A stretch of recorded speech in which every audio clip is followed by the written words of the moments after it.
Bonjour à tous et bienvenue sur le plateau d'Un cœur qui écoute, votre émission de spiritualité. Ce soir, nous avons le Sud qui vient à nous grâce à Guénaëlle Feuillard. Bonjour Guénaëlle. Bonjour Cyril. Alors je dis le Sud parce que vous vivez à Toulon actuellement avec votre époux et vos 5 enfants. Vous êtes là parce que vous avez écrit un livre qui s'appelle Fille de roi, paru aux éditions Artege, sous-titre « Femme, comment faire fructifier les dons que Dieu vous a faits », ce qui est plutôt dans l'air du temps. Alors vous allez nous en parler dans un instant, ainsi que et surtout votre parcours de foi avec ses hauts et ses bas. Juste avant, je vous invite à nous lire un extrait de texte de votre choix. Oui.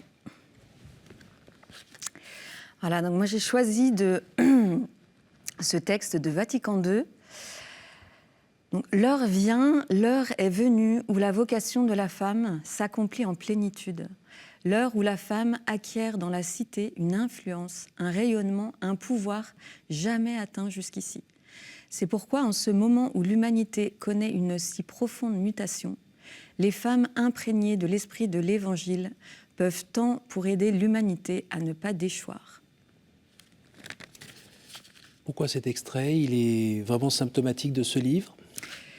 Oui, eh bien parce que dans ce livre, c'est vraiment pour que les femmes se relèvent, se révèlent dans leur talent et s'élèvent dans la gloire de Dieu, enfin vraiment dans la présence de Dieu.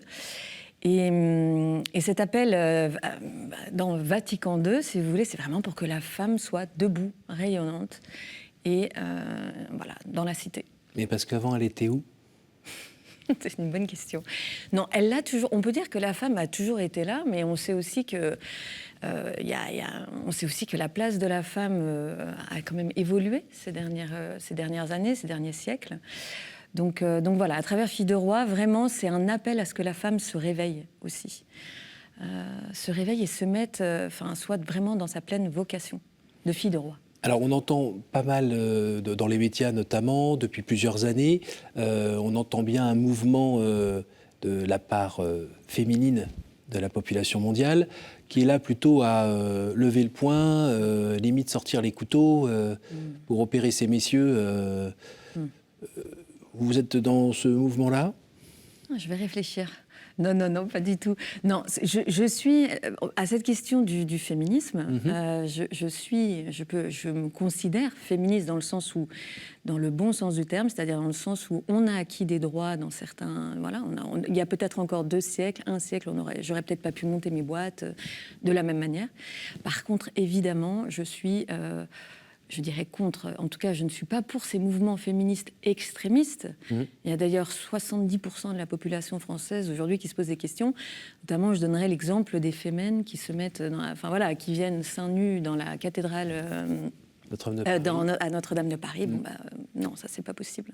Voilà. Donc il y a une juste place de la femme et aux côtés de l'homme. Moi je suis mariée en tout cas et j'ai à mes côtés un homme qui est pour moi un socle, un rocher sur lequel je m'appuie et c'est très complémentaire. Parce que la place de la femme dans la société, l'Église elle a souvent aidé à prendre sa place par l'éducation, oui. Par plein de mouvements, vous les connaissez mieux que moi.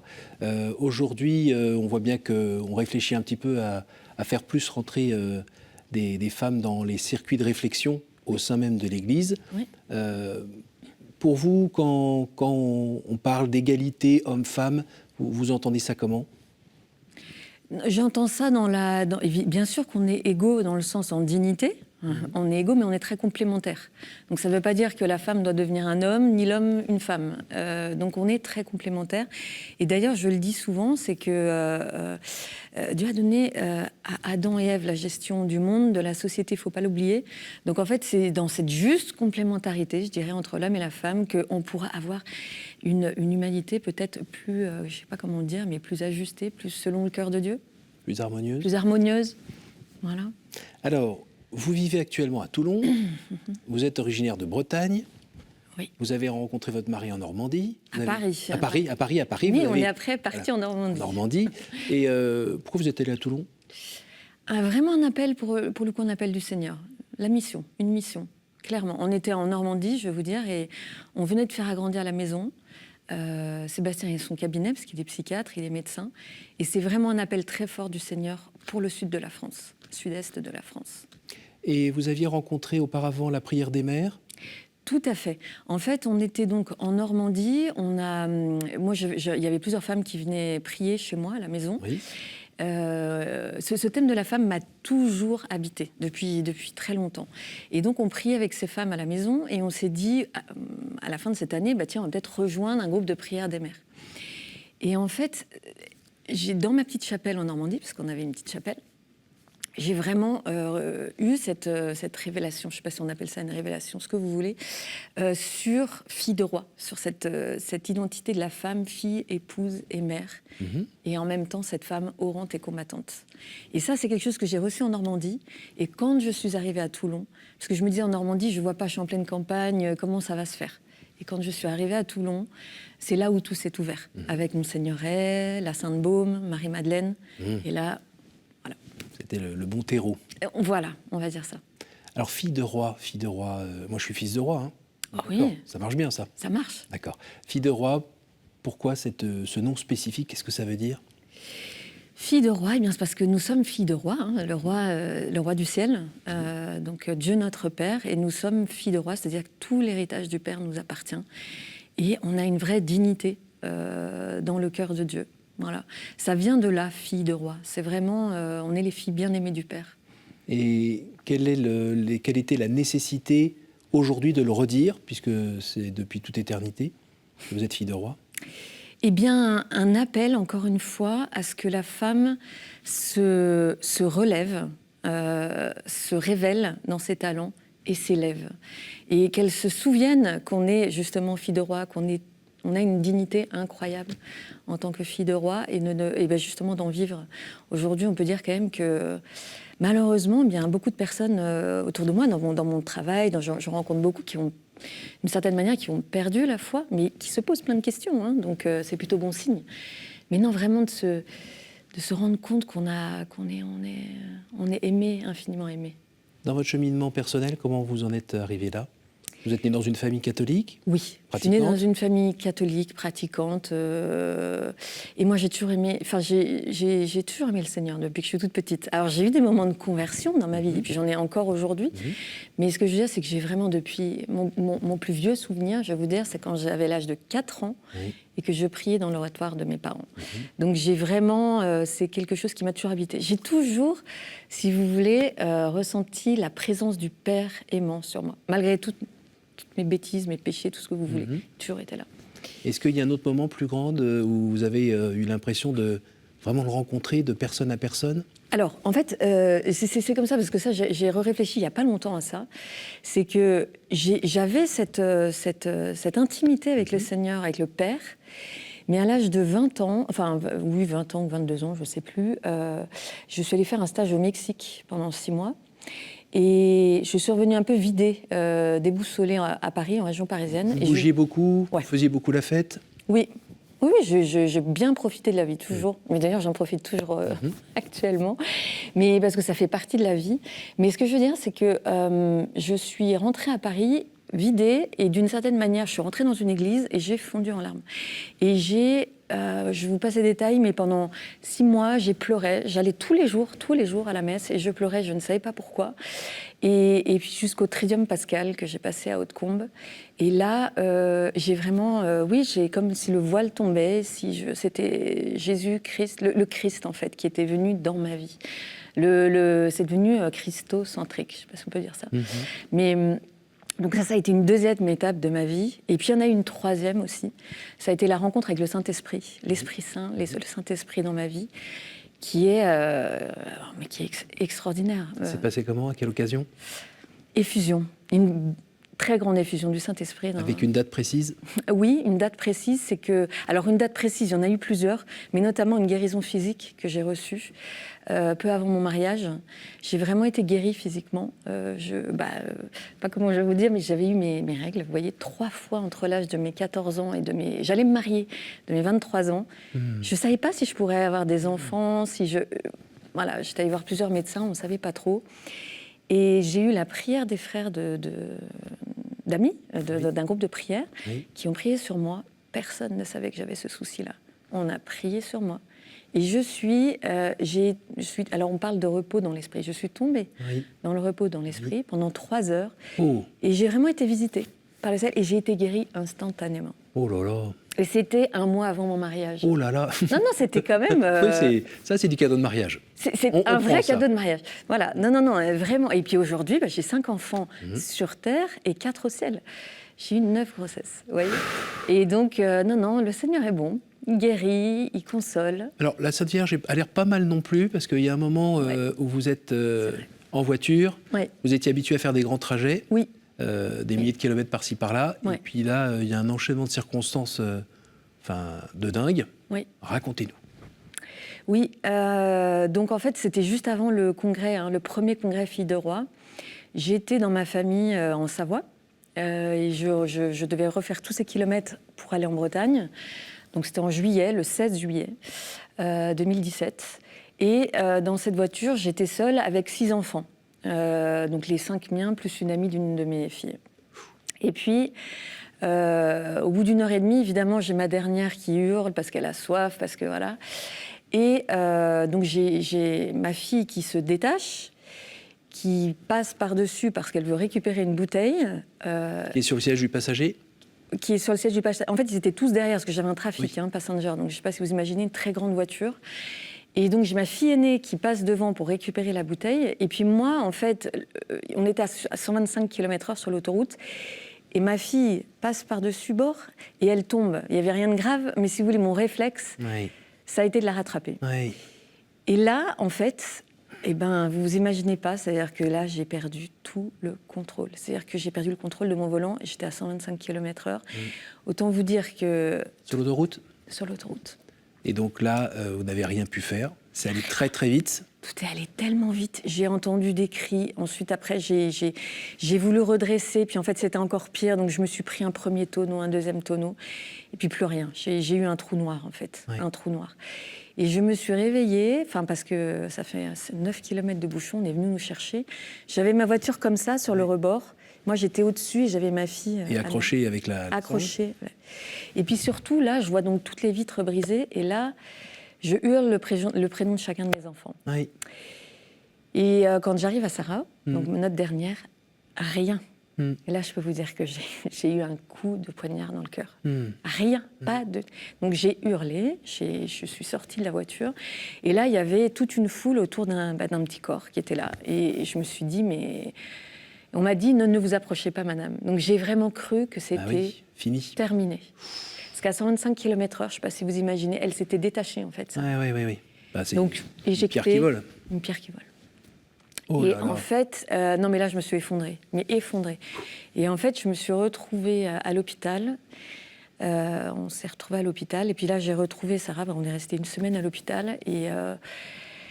le Seigneur est bon, c'était sûrement pas notre heure, mais ça a été... oui, j'ai vraiment eu un avant et un après cet accident. Donc parce la petite que... puce était en bonne santé, alors qu'elle aurait dû gentiment... elle a eu un traumatisme crânien, elle était complètement... Comment dire, elle était déchiquetée, elle était des ecchymoses, mais elle n'a pas eu... Le médecin me disait lui-même, mais c'est pas possible, éjectée à 125 km/h, mais elle aurait pu être écrasée contre un camion, Bref, et moi je priais mon chapelet en plus, à ce moment-là, et c'était devant... le premier panneau, le panneau de Saint-Rion, je ne sais pas comment on dit, mais le premier sanctuaire marial. Donc oui, j'estime qu'on a quand même été protégés par la Vierge Marie. Oui. Et est-ce que à ce moment-là, vous a traversé cette bonne vieille remarque qu'est-ce qu'on a fait au bon Dieu, sans aller jusque-là? Oui, non, mais plusieurs fois dans ma vie, j'aime bien la petite parole de Thérèse d'Avila, là, qui se retrouve, vous connaissez, c'est vrai, qui se retrouve avec sa charrue, son machin, tout est... Et elle se dit, Seigneur, je comprends pourquoi tu as si peu d'amis. Donc, on voit comment tu en prends soin. Comment tu prends soin. Ouais, non, parfois, ça m'est arrivé de lui dire, Mais bon, là, non, mais écoutez, j'ai vraiment vu la mort en face, en fait, parce que ça a beau durer 3 secondes, vous vous dites, c'est pas possible, on peut pas s'en sortir. Mais voilà. Et on vit différemment après ? Oui, on vit différemment après. Moi qui faisais des milliers de kilomètres, j'ai mis beaucoup de temps à me remettre à conduire. Ah oui. Et j'ai toujours beaucoup de mal à conduire seule. Mais voilà, ça va mieux aujourd'hui. Avec un mari psychiatre en plus, là, c'est ça. Vous n'avez pas le choix, ça ne peut qu'aller mieux. Ça ne peut qu'aller dîner mieux. après dîner. Alors, de quoi on parle ce soir ? On va reparler de cette expérience. On va reparler de ce... Je vais mieux.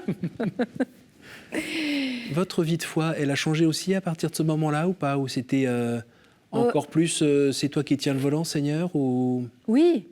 Oui, certainement, bien sûr, de toute façon dans notre vie. Mais moi, vous savez, la vie de foi, pour moi, elle est... vous voyez, je suis mariée, comme vous savez, j'ai plusieurs entreprises, etc. Mais la foi... Cityvar, un espace de coworking et centre d'affaires à la Garde. Voilà. Donc, j'ai une vie bien remplie, mine de rien. J'ai 3 sociétés. On y fait quoi en 2 mots, quand même? Cityvar? Oui. C'est un grand centre d'affaires, 350 mètres carrés, où on a des bureaux, des salles de réunion, un restaurant, un bar. Donc on a pas mal d'entreprises qui viennent faire leurs réunions là-bas. Puis on duplique le concept.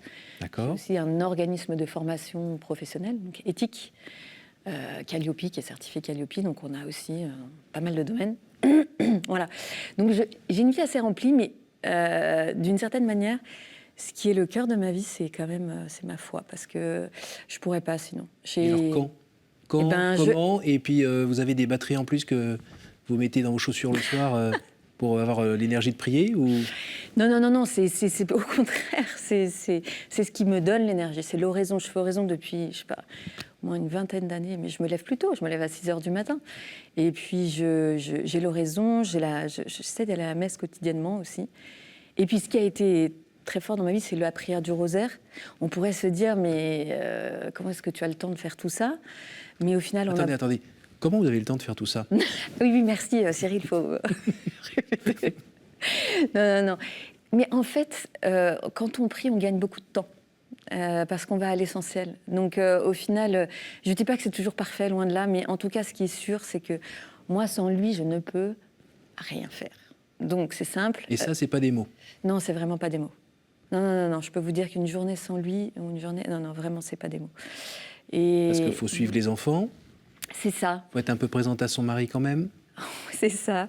Et puis le travail qui a des urgences. Et après, on est juste avec une journée de 24 heures et un être humain, quoi. Exactement. Donc il y a plein de moments, il y a plein de raisons pour lesquelles tout se grippe au même moment, au même endroit. Ce qui fait que vous restez zen, c'est justement cette contemplation du matin.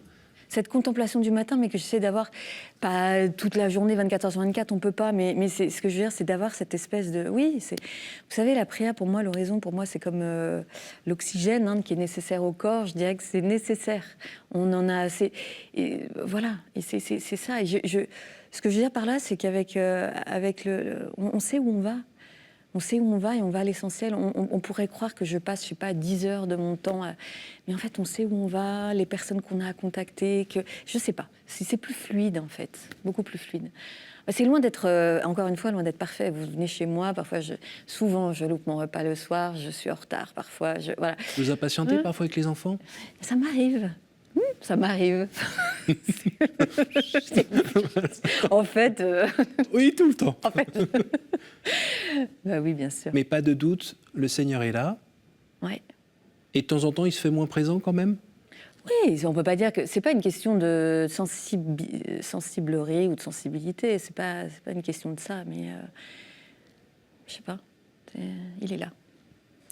Fille de roi, ça se développe? Oui. Racontez-nous. Alors, Fille de roi, donc ça a commencé en 2017, à la Sainte-Baume, avec Marie-Madeleine.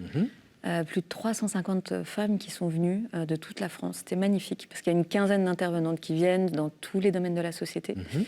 Et aujourd'hui, Fille de roi... Donc il y a eu le Covid entre deux, quand même. Voilà. Donc, en fait, on a quand même eu 2 congrès, 2017-2018, et après 2017-2018. Après, il y a eu 2 ans de Covid, et on va reprendre, normalement, là... donc à la Toussaint, vers la Toussaint, un congrès. Mais Mélanie Giraud, qui est l'actuelle présidente de Filles de Roi, organise 3 veillées nationales par an à Paris, donc où elle invite des intervenantes. Là, on a eu Véronique Lévy il n'y a pas longtemps. Je crois que c'est moi qui vais terminer l'année, justement, pour parler du livre. Ça, on pourra trouver les informations sur le site... Ouais. Sur le site fillederoi.com. fillederoi.com.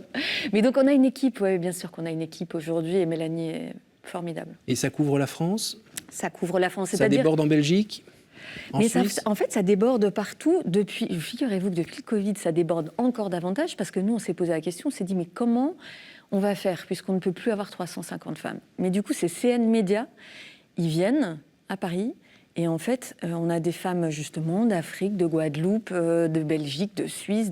Et en fait, on a eu, je sais pas, on a 4000 à 5000 personnes, femmes, qui suivent nos veillées nationales. Donc oui, c'est en train de... Ça grandit. Voilà, ça grandit. Alors, il y a des personnes qui nous écoutent en ce moment qui ont peut-être l'impression que vous rentrez dans la catégorie Wonder Woman à tenir cette famille, ce travail, cette association. En plus, vous avez le temps de prier. Non, pas du tout. Non, alors justement... Mais... Et avec l'impression que c'est finalement inaccessible. Oui, pas du tout. C'est accessible. On est les enfants bien-aimés du Père. Si on se souvenait de ça, et peu importe ce qu'on fait dans la vie, peu importe que, vous savez quoi, moi, à un moment donné... je me suis même posé la question, parfois moi j'aimerais être dans un petit monastère et qu'on me laisse tranquille.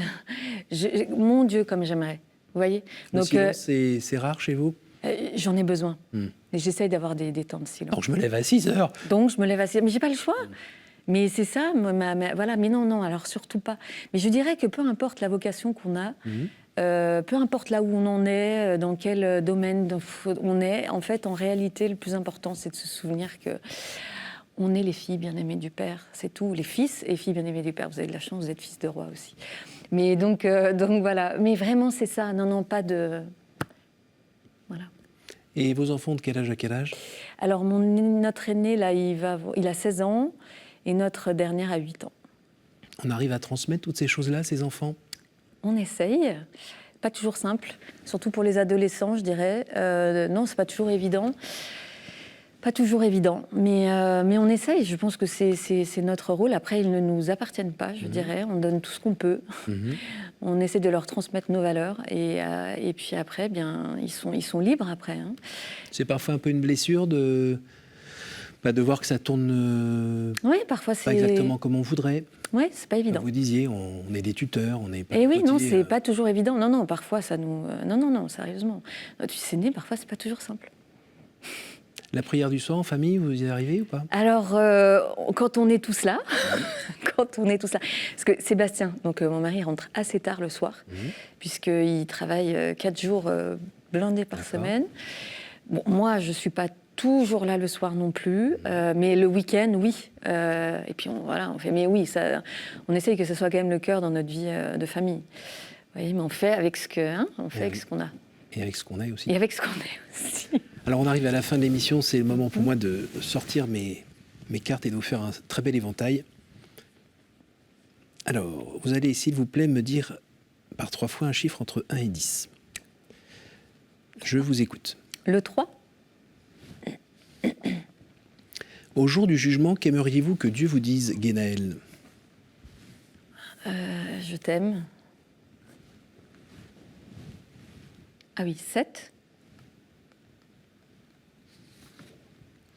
Quelle image vous faites-vous du paradis?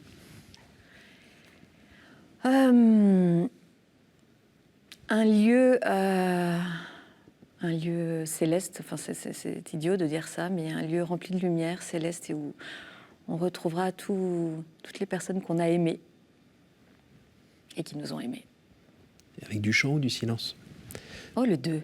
Ah, je pense qu'il y aura plein de choses. 8. Quel conseil donneriez-vous à quelqu'un qui aimerait rencontrer Dieu? Eh bien, je reprendrai qui aimerait rencontrer Dieu. Eh bien, c'est de se mettre tout simplement à genoux, de lui demander, enfin à genoux, là où il est, de lui demander la grâce qu'il se dévoile, enfin qu'il se révèle, parce que c'est ce qu'il veut, se révéler à tous. Voilà. Merci beaucoup, Guénaëlle. Merci beaucoup d'être venu en plateau depuis Toulon, nous apporter un peu de soleil. Voilà, merci à vous tous pour votre fidélité. Je vous rappelle le titre de ce livre, Fille de roi, par Guénaëlle Feuillard, aux éditions Artege. Un livre qui pourra permettre à certains et à certaines, bien sûr, de peut-être savoir à nouveau où ils se trouvent et quel est leur destin pour remettre un peu la boussole au bon endroit. Merci à vous tous pour votre fidélité. Je vous invite à retrouver ce programme sur notre site www.ktotv.com. Je rappelle aussi, évidemment, le site de notre invité, fille-de-roi-toutattaché.com, comme vous le voyez en bas de l'écran. Et puis, une fois que j'aurai remercié la technique pour cette émission. Je vous donne rendez-vous la semaine prochaine. Bonne soirée.